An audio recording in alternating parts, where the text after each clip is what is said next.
Wow, can you believe it? The first quarter of 2023 has come and gone already. Can't believe it happened that quickly. So I wanted to take a minute and talk to you a little bit about what's going on with the PACE housing market, bring you up to speed. There's a lot of misinformation out there about what's going on with the housing market. So just wanted to give you some straight up facts. Basically, the numbers that we're going to compare here to are March of 2023 compared to a year ago, March of 2022. Let's start with the median sales price. The median sales price in PACE is $328,950. That's down about 1.8% from last year. Here's something that was shocking to me. The number of homes sold was up 8% over March of 2022 last month. That's just an amazing statistic. In most areas here along the Emerald Coast, we're looking at it's still very, very much a seller's market, but we're looking at about 30 to 40% fewer buyers than we had March a year ago, and then the 2 years of madness that preceded that. So to have an 8% increase over last year was quite interesting. March of 2022, by the way, was the final full month before the markets started to shift more toward a normalized market. How long are homes sitting on the market from the time they're listed until the time they go under contract? We call that days on market. And the average days on market in PACE right now is 70 days. And that's substantial difference from last year. Last year, it was 33% fewer days on market. So days on market has jumped considerably.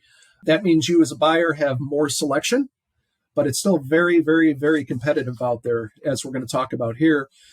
In the PACE housing market, the list to sales price, this is the price that the property is listed at to when it closes and it is officially sold. It is at 97.7%, and that's a drop of 3.7% over last year. The listed sales price was over 100%. But here's something surprising. Sometimes I'll talk to buyers that are still thinking, well, I'm going to come in 10 or 20 or 30% below what the seller is asking. I mean, obviously, homes are still selling with almost within 2% of where they're listed. This was a shock. 16.7% of homes sold above list price. So you can assume that most of those had competing offers on them. Last year at this time, that number was almost 50% of the homes selling above list price. So it's dropped considerably, but obviously it's still a very competitive market out there, and it's still a very strong seller's market. The good thing for you as a buyer is you've got a little bit more selection than you did back in the previous market, and there's room for a little bit of negotiation. But as you can see, probably not much. And if there's competing offers, you may well have to go above list price to get what you want. Let's take a look at where people are moving to PACE from. And this one absolutely floored me. I didn't see this one coming. In fact, I wouldn't even think that they were in my top 10. The number one place that more people moved to PACE from last month in the country was Washington, D.C. Isn't that interesting?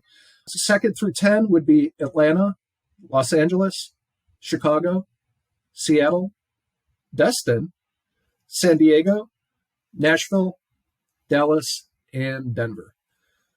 I hope you found this information helpful. If you have any more questions about real estate, reach out to me. If you've seen this on social media, just go ahead and message me here. Or you can call or text me anytime at 850-677-1630. Oh, and if you happen to come across this video a long time after April 2023 and you want the most current market updates for your town, you can either go to my YouTube channel, the Scott Gregory team at eXp Realty, and you can find them there. Or you could, if you prefer, just call or text me at 850-677-1630, and I'll be happy to either talk to you about that or send you a link to the video. Hope you enjoy this. Take care.